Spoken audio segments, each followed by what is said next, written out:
कहते हैं ना कि चोर चोर मौसेरे भाई, ये सब चोर है।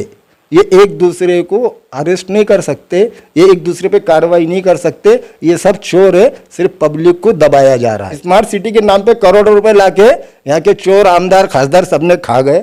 ये लोग क्या विकास करेंगे? विकास नहीं कर सकते, इनको विकास करना ही नहीं है। आपको सिर्फ हिंदू मुसलमान में लड़ा के छोड़ देना है। लोक तंत्र में जनता मालक होती है और जितने भी डिपार्टमेंट है वो नौकर होते हैं।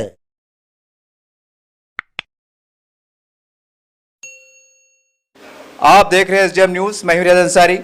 आज हम लोक विकास परिषद के कार्यालय आए हैं। यहाँ के राष्ट्रीय अध्यक्ष सैयद अब्दुल वहीद साहब से हम मुलाकात करने जा रहे हैं। आज कोरोना का पीरियड चल रहा है। आज हर संगठन, हर राजकीय पार्टी कुछ न कुछ अपने स्तर पर कर रही है। इन्हीं बातों को, चर्चाओं को लेकर और जनता की जो समस्या है, तो जनता की समस्या के निवारण के लिए लोक विकास परिषद हम देख रहे हैं कि लगातार प्रयास कर रही है। ये संगठन लगातार आगे बढ़कर काम कर रहा है। इन्हीं सभी की बातों को जानने के लिए और चर्चा के लिए हम इनके साथ मौजूद है। सर, आपका एसडीएम न्यूज़ चैनल में आपका स्वागत है। सर, आज देखा जा रहा है कि लॉकडाउन की वजह से सबसे पहले जनता बहुत परेशान है, जनता भूखे मर रही है। इसके बारे में लोक विकास परिषद की अपनी भूमिका क्या है? देखिए, आज ऐसा हो गया कि जनता को कोई वाली ही नहीं रहा। शिवसेना, कांग्रेस, राष्ट्रवादी, ये सब ने मिलकर एक सरकार बना दी। अब ये तो अपोजिशन में जनता के लिए रोड पे आना ही नहीं है। अब बची भाजपा, तो भाजपा की सरकार सेंट्रल में है, तो वो अपने केंद्र के निर्णय के खिलाफ नहीं जा सकती, इसलिए भाजपा भी खामोश है। इसलिए जनता को आज पूछने वाला कोई नहीं है, जनता के आंसुओं को पोंछने वाला कोई नहीं है। जिसको देखो वो लूट रहा है। और मैं तो ये समझता हूँ कि ये मुख्यमंत्री जो है ये कठपुतली, बहुत दिनों से बोला जाता कि सारे महाराष्ट्र का रिमोट कंट्रोल ठाकरे परिवार के पास है, लेकिन अब तो मुझे ये लग रहा है कि उद्धव ठाकरे का रिमोट किसी और के पास है। ना वो सही देख पा रहे हैं, ना सही कुछ कर पा रहे हैं। ये महाराष्ट्र के लिए बहुत घातक मुख्यमंत्री है ये। सर, औरंगाबाद में हम देख रहे हैं कि पेशेंट की संख्या लगातार बढ़ती जा रही है और ऐसी गरीब जनता जो पेशेंट की शक्ल में सामने आ रहे हैं, उनकी कोई सुविधा हो नहीं पा रही है। ऑक्सीजन नहीं मिल रहे हैं, कहीं बेड का प्रॉब्लम आ रहा है, कुछ ये यार एक डर का माहौल बना हुआ है कि हम दवाखाने में जाएंगे तो हमारी मृत्यु हो जाएंगी। तो इस डर को, भय को दूर करने के लिए और हम इस युद्ध को लड़ने के लिए, इस युद्ध को हमको जीतने के लिए लोक विकास परिषद की अपनी भूमिका क्या है? देखिए, अब डर को ज़्यादा भगाने की कोशिश करेंगे ना तो पुलिस आपको भी अंदर कर देंगी, क्योंकि ये सरकार और पुलिस चाहती नहीं कि डर दूर हो जाए, ये तो और डराना चाहते हैं ये। और मैं भी ज़्यादा, मेरे को भी ज़्यादा बोलवाएंगे नहीं, मेरे को भी अंदर कर देंगे कि ये डर को दूर कर रहा। ये डर को दूर नहीं करना चाहते, डर को बढ़ाना चाहते। डर कायम रहे, क्योंकि डर कायम रहेंगे, इनकी दुकानें चलती रहेंगी। आज हम देख रहे हैं कि औरंगाबाद में वेंटिलेटर नहीं है कहीं भी। हमको लोग कॉल करते और बोलते भैया हमारा पेशेंट बहुत सीरियस है, कोई हॉस्पिटल में अगर आपकी पहचान है तो हमको वेंटिलेटर दिला दो। लोग हमको कॉल करते कि भैया ऑक्सीजन की ज़रूरत है और कहीं ऑक्सीजन नहीं है, आपकी कोई पहचान है तो हमको ऑक्सीजन दिला दो। रेमडेसिविर इंजेक्शन, जिसका केंद्र सरकार, ये बेवकूफ़ भारत का प्रधानमंत्री रेमडेसिविर जो है तो भारत में महाराष्ट्र को उतने नहीं दिया जितनी उसको ज़रूरत है। रेमडेसिविर के लिए लोग रात रात भर दर बदर की ठोकरें खा रहे हैं, वो इंजेक्शन भी उनको नहीं मिल रहा है। ना ऑक्सीजन है, ना वेंटिलेटर है, ना रेमडेसिविर है। प्रशासन का पब्लिक की समस्याओं के तरफ, बीमारी को भगाने के लिए, बीमारी के इलाज के लिए प्रशासन के पास कुछ भी नहीं है। ये सिर्फ हवा में तीर चला रही है। सर, आजकल ऐसी जनता में चर्चाएं हैं कि प्राइवेट मेडिकल से एक बड़े स्तर पर एक साठगांठ चल रही है, गोरखधंधा चल रहा है और लूटने का काम चल रहा है। ऐसी तरह की चर्चाएं चल रही हैं। आप इस बात को कहां तक सही मानते हैं? देखो, लूटने, पब्लिक को लूटने का गोरखधंधा ये कोई नया नहीं है। पब्लिक को तो सभी लूट रहे हैं और मैं समझता हूं कि आज पब्लिक को सबसे ज़्यादा पुलिस लूट रही है। और एक ताज्जुब और अफसोस और शर्म की बात, अभी मैंने देखा कि पुलिस वाले लोगों को पावती दे रहे 500 रुपए की, और फिर मैंने पावती देखा तो वो देखा कि वो महानगर पालिका की है।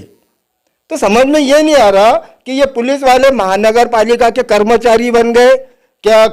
महानगर पालिका ये आयुक्त जो है ये पुलिस आयुक्त बन गए। एक पुलिस कर्मचारी महानगर पालिका की पावती कैसे फाड़ सकता? और कोई लीडर इसमें बोलने को तैयार नहीं है, कोई लीडर पब्लिक के लिए सामने आने को तैयार नहीं है। ये पुलिस वाले जो है तो लोगों को परेशान कर रहे हैं। सबसे ज्यादा आज कोई लूट रहा है, सबसे कोरोना से ज्यादा अगर किसी के दहशत है तो वो दहशत पुलिस की हो गई। ये पुलिस गुंडागर्दी कर रही है रोड पर। सर आपको लगता है कि हमारे जो औरंगाबाद की जो लीडरशिप है ये जनता के लिए जिस प्रकार से खुल के आगे आना चाहिए था, ये भी कहने कि एक दबाव में काम करें, क्या आपको लगता है सर ये हमारी लीडरशिप दबाव में काम कर रही है? मैं तो मानता हूं कि लीडरशिप ही नहीं है ये औरंगाबाद के। माफ़ करना, ये जो लीडर है ना, ये सिर्फ अपने मफाद के लिए काम करते हैं। ये बाकी दिनों में लीडर नहीं रहते, ये सिर्फ इलेक्शन के वक्त में लीडर बनते हैं और बाकी दिनों में पब्लिक की तरफ झांकते भी नहीं। तो ऐसे लीडर को जनता ने औकात दिखाना चाहिए इलेक्शन के वक्त में। सर कलेक्टर साहब ने एक निर्णय लिया है और भले उनका तर्क कुछ भी हो, उनका निर्णय है कि इंडस्ट्री चालू रहेंगी क्योंकि ये हमारे देश की रीढ़ की हड्डी है, यहाँ से हमको पैसा बहुत आता है, लाखों की करोड़ों की संख्या में आता है। वो ठीक है, उनका अपना जो भी नीति है, पॉलिसी अपनी जगह सही है, लेकिन ये भी बहुत आश्चर्य की बात है सर कि गरीब बस्तियों में से जो लोग रहते हैं वही लोग कंपनी जाते हैं और उनको आने जाने दिया जा रहा है और छोटे छोटे कारोबार पूरी तरह से बंद है। तो आपको नहीं लगता सर कि झोपड़पट्टियों में जो लोग रहते हैं, कहने कि उनको बराबर सुविधा नहीं होती है, समाज की सुविधा है जो भी है, और ये कहीं ना कहीं फैक्ट्री में जाके कोरोना पॉजिटिव का फैलाव कर रहे हैं, ये ऐसा कुछ तो भी एक बड़ा प्रकरण चल रहा है। आपको लगता है कि इस तरह की काफी हद तक ये कलेक्टर साहब का निर्णय सही है? सबसे पहले तो बहुत जल्दी हम ये कलेक्टर जो सुनील चौहान है, इनको निलंबन की कार्रवाई के लिए हम आंदोलन करने वाले हैं। ये सुनील चौहान कलेक्टर, अभी औरंगाबाद में ऑक्सीजन की किल्लत है, आप सबको पता है। इन्होंने बताया कि हमने इंडस्ट्रीज को ऑर्डर दी है कि जितना भी ऑक्सीजन का उत्पादन होगा उसमें से 88% जो है तो हॉस्पिटल के लिए दिया जाए। लेकिन आज हाल ये है कि हॉस्पिटल में जो है तो ऑक्सीजन है ही नहीं। समझ में ये नहीं आ रहा कि कलेक्टर के ऑर्डर कंपनी वाले फॉलो नहीं कर रहे या कलेक्टर पब्लिक को झूठ बोल रहा। ये कलेक्टर ऐसा लग रहा है कि कलेक्टर नहीं है, ये सरकार के इशारे पे करने वाला, काम करने वाले कर्मचारी है। माफ़ करना, कलेक्टर औरंगाबाद के लिए जो आज जो हालात बन गए, इसका जिम्मेदार municipal corporation commissioner, police commissioner और कलेक्टर, ये तीन लोग औरंगाबाद को बर्बाद कर रहे हैं। और शर्म की बात यह है कि औरंगाबाद की आवाम इसको बर्दाश्त कर रही है। सर हम देख रहे हैं कि इससे पहले कोरोना काल के अंदर सरकार ने, केंद्र सरकार ने जो तो 2-3 महीने का राशन दी थी, और बहुत आश्चर्य की बात है सर, एक दूसरी लहर चल रही है। केंद्र सरकार को चाहिए था कि राज्य सरकार से मिलकर, जैसा उन्होंने पहले बारे में 3 बार का जो तो राशन दिया है, वो आपकी बार भी राशन देते। कि आपको नहीं लगता सर कि एक तरह से जान का खिलवाड़ है जनता के साथ? देखिए, केंद्र सरकार को पब्लिक के बारे में सोचने का वक्त का है। ये 5 स्टेट के इलेक्शन है, वो इलेक्शन खत्म हो जाएंगे तो सोचेंगे कि भाई देश में कोरोना बढ़ गया, लॉकडाउन लगा दो। और जैसे ही इलेक्शन हो जाएगा पूरे देश में लॉकडाउन लग जाएगा। देख लेना आप, इलेक्शन खत्म हो जाएगा ना 5 स्टेट का, पूरे देश में वापस लॉकडाउन लगा देंगे। ये केंद्र में जो सरकार बैठी है, मोदी सरकार, ये भिखारी सरकार देश को भिखारी बना रही है। ये तो खुद कहता है कि मैं झोला लेकर चले जाऊंगा। मुझे ये नहीं लग रहा कि ये झोला लेकर चले जाएगा, मुझे तो ये लग रहा है ये पूरे जनता के हाथ में झोला दे देगा और पूरे देश की जनता को भिखारी बना देगा। और ये देंगे क्या? मैंने पहले बताया आपसे पहले, ये देने वाली पार्टी नहीं है, ये लूटने वाली पार्टी है। ये तो आपके घर में जो आटे का डब्बा है ना, वो आटे का डब्बा भी घर में से आपका खाली कराने के चक्कर में पड़े हुए ये लोग। सर हमने देख रहे हैं कि जो व्यक्ति मास्क नहीं लगाता है उसे 500 की पौती दी जा रही है। ठीक है, वो काफी हद तक उनका अपना कानूनी कार्रवाई है, लेकिन ऐसी आजकल कई मीडिया में आ रहा है कि गैस की जो है तो कालाबाजारी हो रही है और बड़े बड़े हॉस्पिटल वाले जो है तो लूटमार कर रहे हैं। लेकिन कहीं ना कहीं इनके ऊपर पुलिस प्रशासन की ओर से बड़ी कार्रवाई नहीं हुई। कोई डॉक्टर जेल में नहीं गया, कोई ऑक्सीजन जो सप्लाई करता है उनके ऊपर कड़क कार्रवाई नहीं हुई ताकि हम जनता का विश्वास जीत सके। तो आपको क्या लगता है सर कि इसमें कोई तरह का झोल है या कोई तरह का कोई फील्डिंग लगी हुई है? क्या समझते हैं आप पूरे प्रकरण को? आपके इस सवाल का मैं बहुत छोटा जवाब दूंगा। कहते हैं ना कि चोर चोर मौसेरे भाई, ये सब चोर है।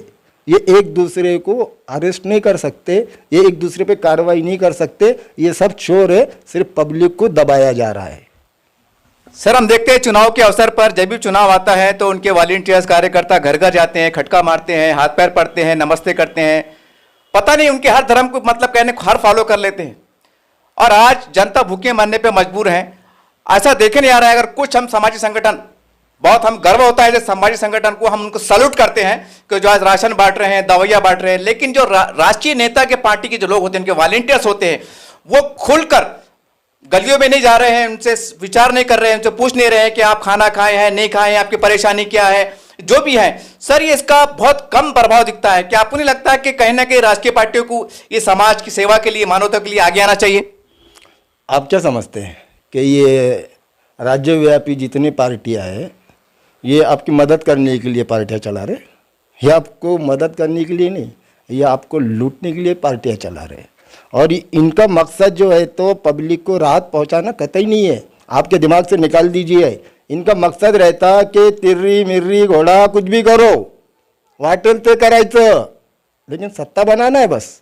सत्ता बनाने के ये भूखे हैं, ये सत्ता बनाने के लिए कुछ भी कर दे। जनता से इनको कोई लेन देन नहीं है, लेकिन अफसोस ये है कि जनता भी पता नहीं कि हमारे इंडिया के लोग ये जात पात के चक्कर में कब तक फंसेंगे।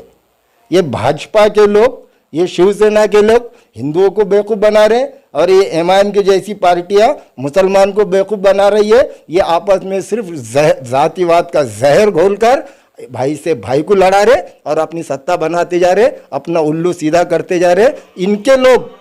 इनके लोगों की ज़रूरत नहीं पड़ती घाटी अस्पताल में जाने की, सरकारी दवाखाने में जाने की। इनके लिए बड़े बड़े हॉस्पिटल तैयार है। ज़रूरत मुझे और आपको पड़ती तो लड़ना मुझे और आपको ही पड़ेगा। सर, जब से कोरोना का पीरियड चल रहा है, हम देख रहे हैं कि वार्ड के अंदर सफाई का मामला हो, रास्ते खराब का मामला हो, साफ पानी का मसला हो, कचरे सफाई का मसला हो, ये तो कहीं सोशल मीडिया में दिख रहा, ना अखबार में दिख रहा। क्या ऐसा मान लिया जाए कि हमारा औरंगाबाद शहर बहुत स्मार्ट सिटी बन गया या इंग्लैंड में बन गया? नहीं, अभी नहीं दिख रहा, ऐसा नहीं है। ये कभी नहीं था, पहले दिखाते थे, अब दिखा रहे नहीं। सफाई औरंगाबाद स्मार्ट सिटी क्या हो, ये तो मैं एक बड़ा देहात समझता हूँ औरंगाबाद को। स्मार्ट सिटी तो बहुत दूर की बात है। स्मार्ट सिटी की इनको स्पेलिंग भी नहीं पता है अभी, और स्मार्ट सिटी के नाम पे करोड़ों रुपए लाके यहाँ के चोर आमदार खासदार सबने खा गए। ये लोग क्या विकास करेंगे? विकास नहीं कर सकते, इनको विकास करना ही नहीं है। आपको सिर्फ हिंदू मुसलमान में लड़ा के छोड़ देना है और आपके दौलत को सरकार के नाम पे लूटते बैठना है। आपकी जो मेहनत की पसीने की जो कमाई है, वो कमाई पे सब मिलके ये बांट के खा रहे हैं। जनता को आज समझना चाहिए, जनता ने आपस में सब एक होना चाहिए, हिंदू मुसलमान को छोड़ना चाहिए, और सब ने अपना एजुकेशन, मुझे पानी चाहिए, मुझे एजुकेशन चाहिए, मुझे चलने के लिए सड़क चाहिए, मुझे रोजगार चाहिए, मुझे अच्छा इलाज चाहिए। इस मुद्दे पर पूरे जनता ने एक होकर रोड पे आके लड़ने की जरूरत है। सर, अभी 2 दिन पहले हमारे प्रधानमंत्री मोदी जी ने एक आह्वान किया है, तमाम जो राज्य के मुख्यमंत्री हैं उनको बोला है कि आप अपने अपने राज्यों के अंदर जिला स्तर पर जो है तो जो भी संगठन होते हैं, राष्ट्र छोटी छोटी बड़ी बड़ी पार्टियां होती है, उनको बुलाइए, उनके नेताओं को बुलाइए, चर्चा कीजिए और सहमति से निर्णय लीजिए। तो सर, आप भी कहीं एक बहुत बड़ी पार्टी चलाते हैं, एक बड़ा संगठन चलाते हैं, कि आपको कलेक्टर साहब की तरफ से, कमिश्नर साहब की तरफ से ऐसा निवेदन आया कि आप आइए और हम आप मिलकर चर्चा करते हैं और कोई अच्छा काम करने का प्रयास करेंगे? सबसे पहले तो मोदी प्रधानमंत्री के बजाय प्रचार मंत्री है। दूसरा, जहाँ तक मुझे बुलाने का सवाल आया, ये लोग जो है इनके खिलाफ जो बोल सकता, इनके खिलाफ जो खड़ रह सकता, ये लोग उनको नहीं बुलाते। इनके हाँ में हाँ जो मिला सकता, ये लोग उन्हीं को बुलाते हैं, मुझको नहीं बुला सकते ये, क्योंकि उनको मालूम है कि मैं उनके साथ बैठूंगा तो उनका एक भी प्रस्ताव पास होने नहीं दूंगा मैं। सर, आज एक ऐसा माहौल भी देखा जा रहा है, सोशल मीडिया में आ रहा है कि कहीं ना कहीं पुलिस के कामकाज से लेकर भी लोग नाराज हैं। कुछ हद तक तो ठीक लगता है, लेकिन ज्यादा स्तर पर लोग नाराज दिखाई देते हैं। इसकी कारण की, इस नाराज होने की वजह क्या है? कि आपको लगता है कि सही में पुलिस जो है तो जुल्म कर रही है? देखिए, हम जिस देश में रहते हैं, ये भारत देश है और ये लोकतांत्रिक देश है। लोकतंत्र में जनता मालक होती है और जितने भी डिपार्टमेंट है वो नौकर होते हैं। पुलिस हमारी नौकर है और मैं चाहता हूं कि नौकर ने नौकर के जैसा रहना चाहिए। आज जनता परेशान है, कमेंट्स देखिए जनता के, आपके पास भी जो कमेंट आते हैं वो जनता के कमेंट देखिए। जनता को गुलाम बनाया जा रहा, उनको दबाया जा रहा, और पुलिस गुंडागर्दी कर रही है और सरकार उनको समर्थन कर रही है। लेकिन ये पुलिस भी सुन ले कि आप नौकर है, नौकर रहिए, और ये सरकार भी सुन लो कि आपको सरकार में हम लोग बिठाते हैं और आपको उतारने में भी ज़्यादा समय नहीं लगेगा। सर, खासकर औरंगाबाद की हमारी जो भी है तमाम पार्टियों से जुड़े हुए जो मुस्लिम लीडरशिप है, इनको आप सीधे तौर पर अपनी तरफ से क्या पैगाम देना चाहते हैं कि हालात काबू में आ जाए? मुस्लिम लीडर्स को मैं एक ही पैगाम देता हूं कि भाई, हम अल्लाह को मानने वाले लोग हैं और अल्लाह का फरमान ये है कि इंसानियत के भलाई के लिए काम करो। इंसानियत की भलाई, इंसानियत की कामयाबी, ये आपकी कामयाबी है। इस्लाम मदद करना सिखाता, इस्लाम मजलूम के लिए लड़ना सिखाता, इस्लाम जालिमों के खिलाफ लड़ना सिखाता। आप वाकई में मुसलमान हैं तो चापलूसी बंद कीजिए, जो हक है वो बोलिए, जालिमों से लड़िए, गरीब के लिए खड़े रहिए। वो गरीब चाहे किसी भी जात का हो, किसी भी मज़हब का हो, किसी भी समाज का हो, सबके लिए लड़िए। यही इस्लाम बताता है और मुसलमान लीडर को यही करना चाहिए। ये थे लोक विकास परिषद के अध्यक्ष अब्दुल वहाद साहब, और बहुत बड़ी बात है, इनसे हमने चर्चाएं की और हम समझते हैं कि जैसा प्रधानमंत्री मोदी जी कह रहे हैं कि सबको साथ लेके चलिए, सबसे बातचीत करिए, सबसे चर्चाएं करिए, लेकिन आज हम समझते हैं कि महाराष्ट्र में वो पूरी तरह से उस पर अमल होता हुआ दिखाई नहीं दे रहा है। तो हम यहाँ के मुख्यमंत्री साहब से निवेदन करते हैं हमारे एसडीएम न्यूज चैनल के माध्यम से कि देखिए, हमको तमाम महाराष्ट्र के जिला स्तर पर, चाहे वो कोई भी संगठन हो, कोई भी राजकीय पार्टी हो, उनके अध्यक्षों को बुलाइए, उनसे चर्चा कीजिए, क्योंकि ये छोटे मोटे लोग नहीं हैं, इनके पीछे भी बहुत हजारों की संख्या में लोग होते हैं। ठीक है, इनका कोई आमदार नहीं है, खासदार नहीं है, एक अलग विषय है, लेकिन एक बड़ी जनता की ताकत इनके पीछे होती है। तो क्यों ना आप इनसे बुला के चर्चा कीजिए, इनको विश्वास में लीजिए, क्योंकि ये भी वही लड़ाई लड़ रहे हैं जो आप लड़ रहे हैं। हो सकता है थोड़ा तरीका अलग हो सकता है, तो हम मिल बांट कर इस कोरोना जंग को, युद्ध को हम किस प्रकार से जी सकते हैं, इस लक्ष्य को हम पा सकते हैं, हम समझते हैं कि इसी प्रकार से आगे चलने की जरूरत है।